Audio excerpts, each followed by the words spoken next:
At the end of this part,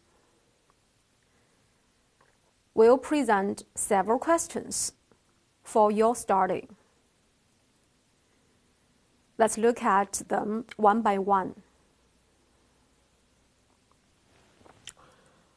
First one, a credit calls for an invoice in 3 copies.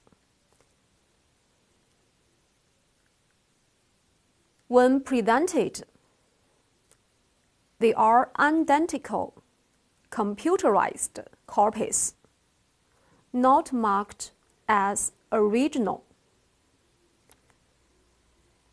Is this acceptable?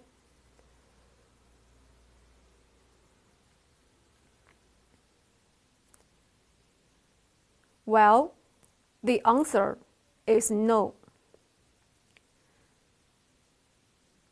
Only original documents can act as legal evidence, and copy documents can only act as a backup. According to UCP 600, when the exporter or beneficiary present documents, at least one copy must be marked as original. Therefore, in this case, such documents can't be acceptable by the issuing bank or by the importer.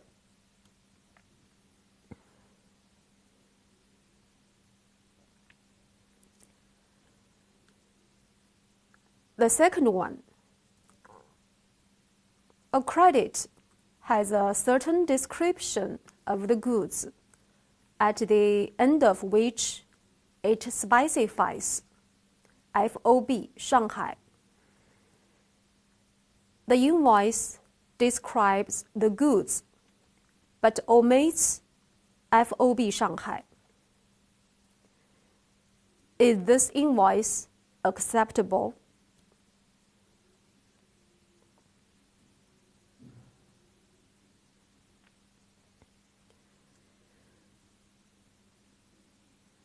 The answer for this question is also no.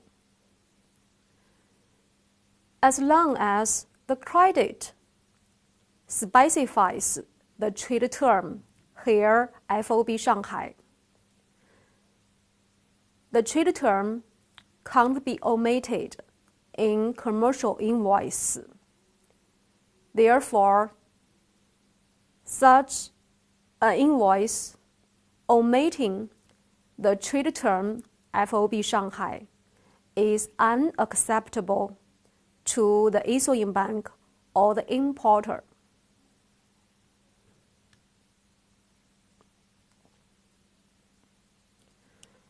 The third question, would you accept a BL where the instructions to the agent at the port of discharge state, do not deliver the goods without shipper's prior faxed agreement? Can you accept such a BL?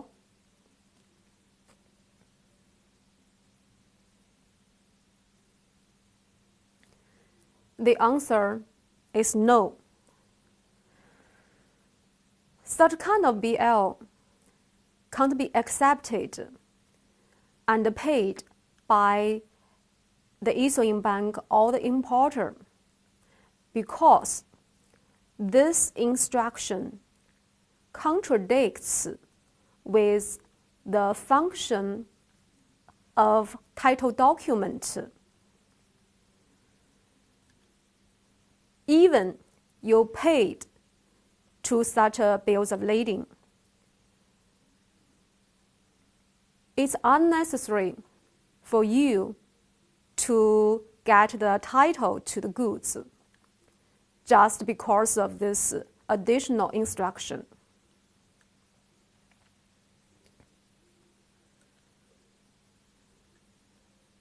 Next, the fourth question.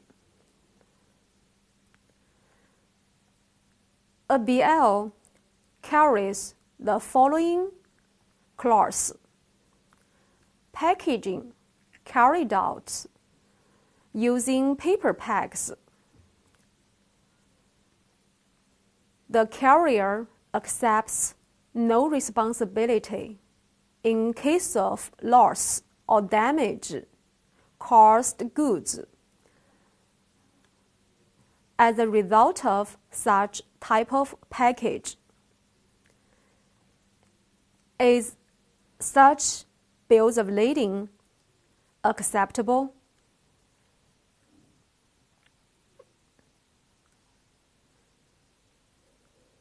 The answer is yes.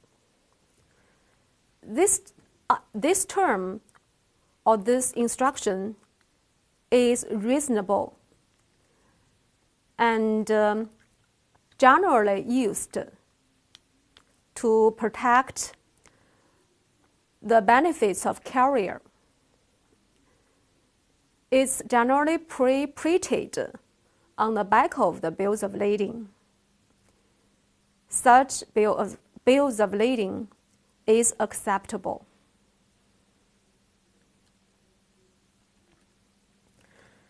The last question. If a credit calls for a marine BL without further specification, can you accept a received for shipment BL?